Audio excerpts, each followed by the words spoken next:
Listen to the vibes.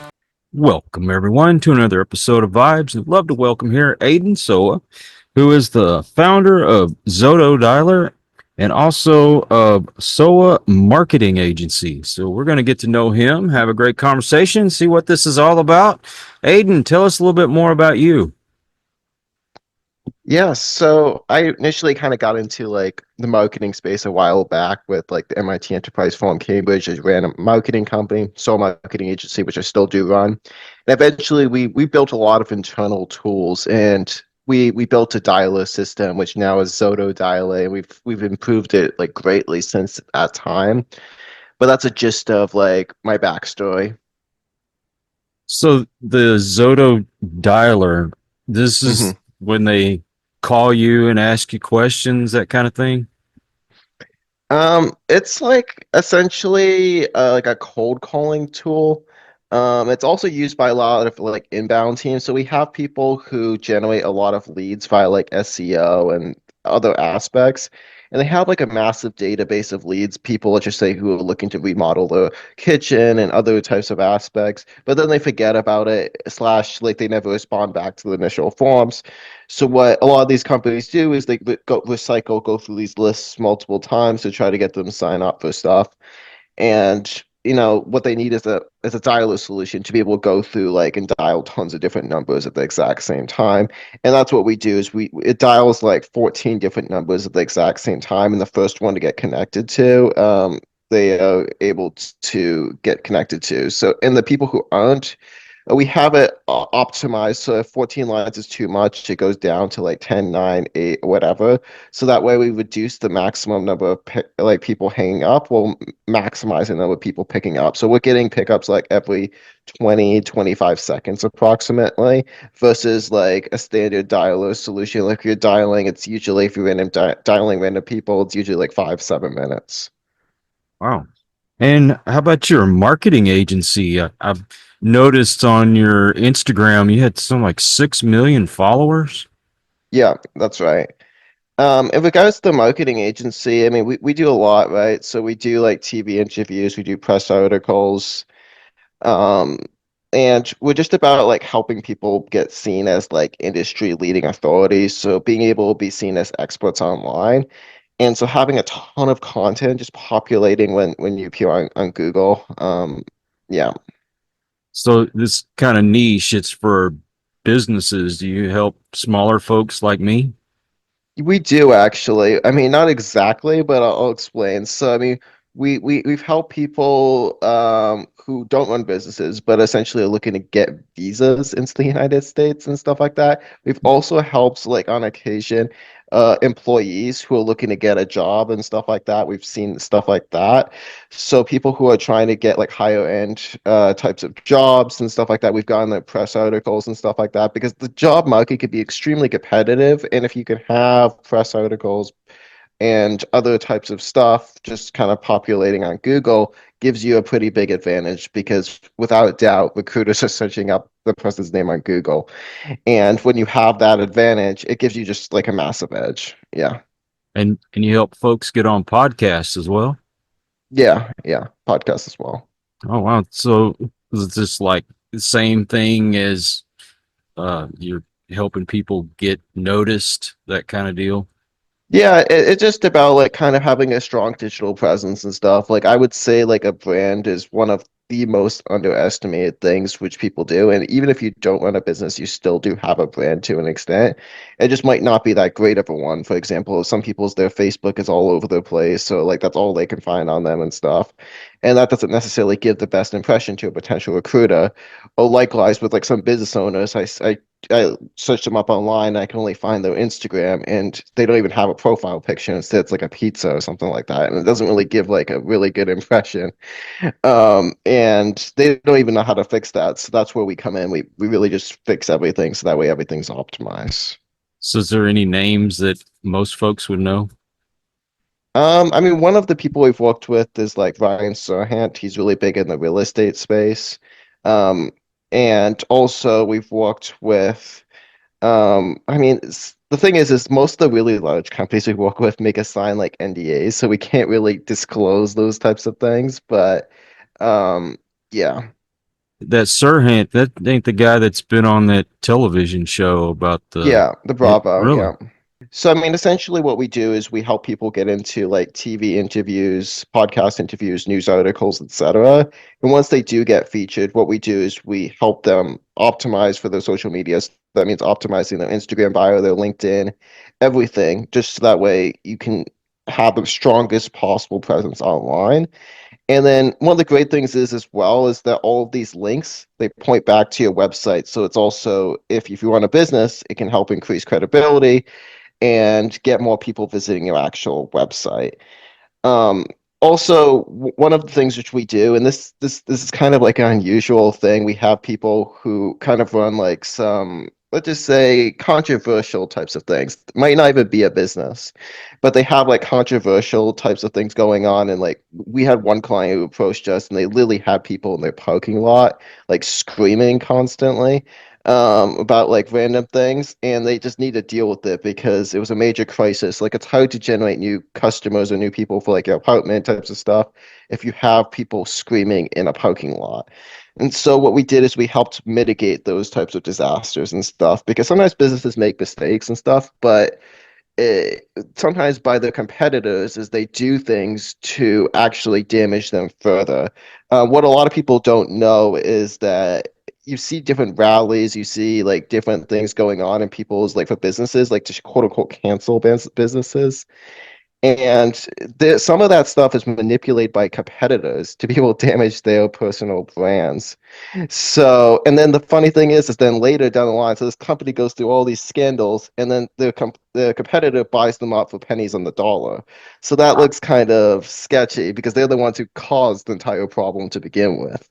And so what we do is we help mitigate the situations, right? So sometimes there's falsehoods around different types of businesses, things which they didn't even do, and it does incredible damage to their brand. So we push out press articles, at least pushing out their side of the story, because everyone always has like their side of the story, and they're not Hmm. always fairly represented. So that's what we do is we help represent people to like the best possible way.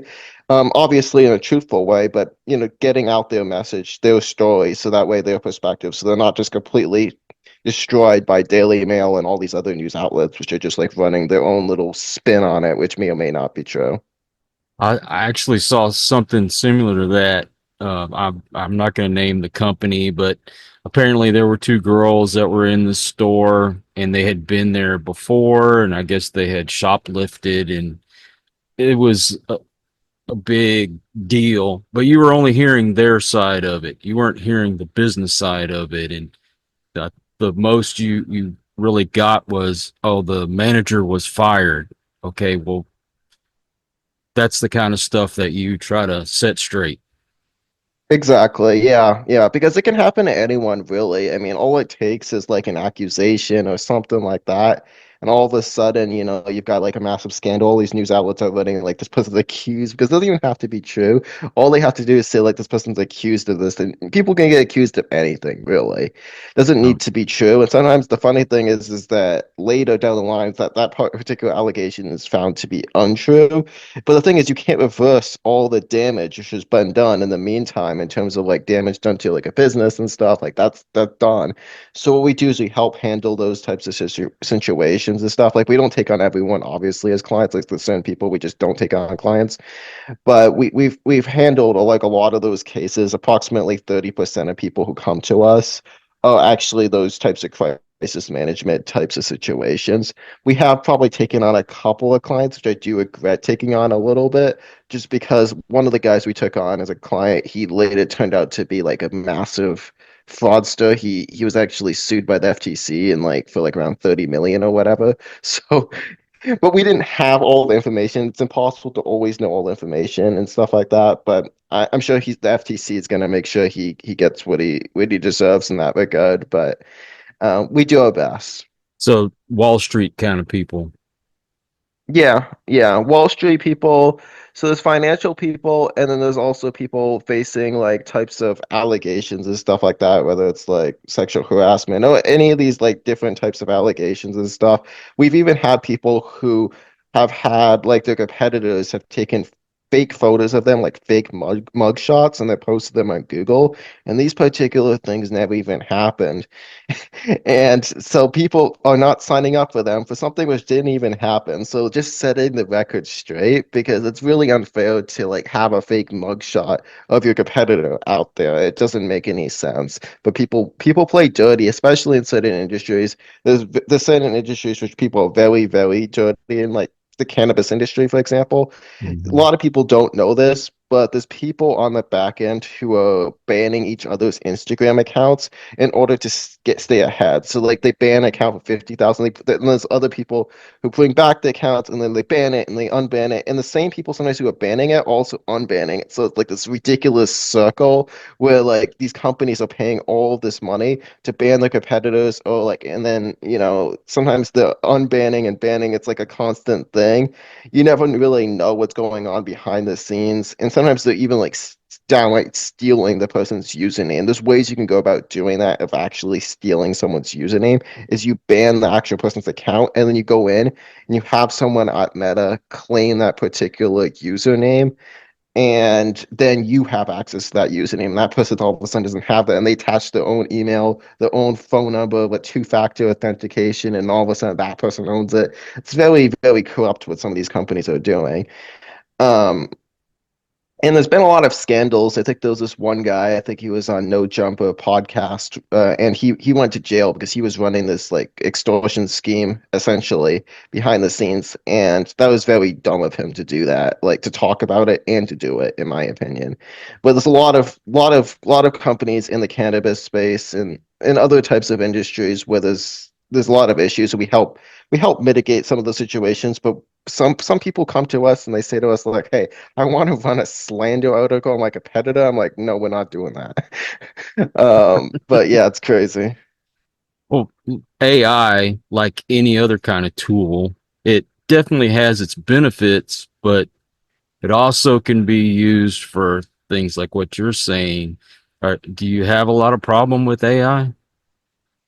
I mean, the nice thing is about AI, which a lot of people don't know, is that Google doesn't necessarily prioritize the content as much. There's a lot of misinformation out there in regards to AI content.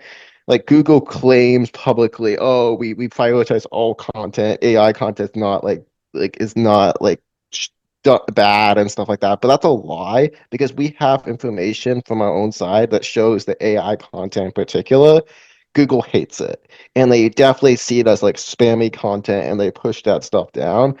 So if someone's pushing out AI content, which is what a lot of people are doing because it's cheap, essentially just to put a quick prompt into ChatGPT or like your choice of like different generators for that type of stuff. The thing is if you push out actual human written content, it will always outrank that stuff. So human written content is still being very much prioritized by Google, and there's certain ways you can get around it. Like there's different companies out there, such as like undetectable AI, which is taking AI content and making it quote unquote human written, so that way these different AI detectors cannot actually see it. But it's not perfect yet. But there's different companies trying to do that. Yeah. So you think that one day you're not going to be able to detect one from the other? I mean, as it is, the AI detectives out there are not perfect as it is. Like, for example, in the case of universities, there's students who've been falsely accused of plagiarism or using AI for their particular work when they were actually not. And they have proof. Like, they're like, hey, this is me doing this exact work. And, like, you could see, like, the exact edits. And that kind of creates problems, right? Because then you have people getting banned from universities for things which they didn't even do. And so it's kind of a controversial thing. It's a well-known fact that these AI detectives are not 100% accurate. They're like probably like 90% accurate, but what do you say to those 10% of people who are getting falsely accused and like having to go through those issues and stuff? So it's not exactly completely accurate as it is, but I believe in the future that ChatGPT, Gemini, all these things, I get the feeling that they're going to beat these particular types of companies in terms of like it's not going to be able to be detected because like we constantly evolving. And there's also going to be improvements in companies like undetectable AI, which are which already do work because you could take AI written content and you can quote unquote humanize it, which is weird. You're taking AI content, humanizing it, but it works. Like it can't be detected after that, and it changes it into something else, which is just like changing out some different words, and all of a sudden it can't be detected. And people who are students are taking that particular content and they're running that up as like the essay, quote unquote, AI content and humanizing, and then they can't get detected and they use the AI content, but the AI detectors can't detect it. And so as a result, they're getting all these things passing and stuff. And there was a bunch of controversies in regards to that. I don't think that universities will be able to beat it. I think they'll have to come up with a better way in terms of like essays. Like they're gonna have to like do it like actually in person rather than saying like, hey, you could just do this from like your desk. Or I don't think that's gonna go long term because these AI detectors are just not keeping up as fast as the humanizing things on the back end. Do you help folks outside of business, say actors, musicians, authors? Yeah. I've definitely helped people who are actors to be able to get into different types of like shows and be able to get different awards. Like that's a very common type of thing which we've done. When it comes to musicians and stuff like that, I have worked with them. I tend to stay a little bit away from that industry right now. Reason why we do is just because I mean I find that particular industry in particular to be, from my perspective, very unethical from the way they go about doing things. Like every single thing about that industry is pretty much fake, down to like the number of downloads, down to like the every single thing about these people is very fake. So it's easy to get kind of caught up into that. And there's a lot of controversies and stuff like that going behind the scenes. When you do one of the things which I learned is when you do business with snakes, expect to get bitten. And that's the reason why I don't really do business with these types of people because they're the same type of people who will promise to pay you X amount. And then once you deliver the service, they're not going to pay you. They're going to be like, oh, what service? And they're like, we've an agreement. They're like, oh, take it out from my lawyer. That's the type of thing which is what you'll see quite often with us. So we don't really bother with that. It doesn't really work. And some of the funny thing is that I can tell instantly when talking to most musicians whether they're a successful musician or whether they're just kind of getting started out based on the way they talk. I've noticed that successful musicians oftentimes, and this is not always the case, obviously, but specifically, I'm talking about the rap genre, by the way, not the pop and all that other stuff, but I'm specifically talking about like the rap genre. I've noticed that a lot of the really successful ones have almost like an unethical type of stuff, like they're willing to do stuff which someone just getting into rap would not be willing to do, which gives them an unfair advantage over their competition. But also, it's a murky path because you're already doing stuff which is very questionable, and then you go down that path and more stuff, and then next thing you know, you're in jail. So yeah, it's a sketchy route, which I personally do not have a lot of interest in taking on. There are a lot of PR firms which do work with those types of people. I don't like to do that because at a certain point, it was almost having like an impact on my mental health working with these types of people. And I was like, okay, I'm done. Okay, before we go, what are your websites again? Yeah, you can check out my personal, like my website, the zotodialer.co, www.zotodialer.co, and also the Sowa Agency website, the www.sowaagency.co. I will put your links in the description just to make it easier for folks to find you. But Aidan, thank you so much for coming on the show today. Yeah, great to be on. And also want to thank all you folks out there. If you are new to the channel, I hope you'll come back. Please hit that subscribe button for my regulars. You guys are awesome because you make it possible for me to do this. Till the next one, everyone, please take care. Be kind to one another. God bless, saying peace. We hope you enjoyed this episode of Listen to the Vibes. You can catch us on Buzzsprout or wherever you listen to your favorite podcasts. And on YouTube. Follow us on Facebook at The Vibes Broadcast Network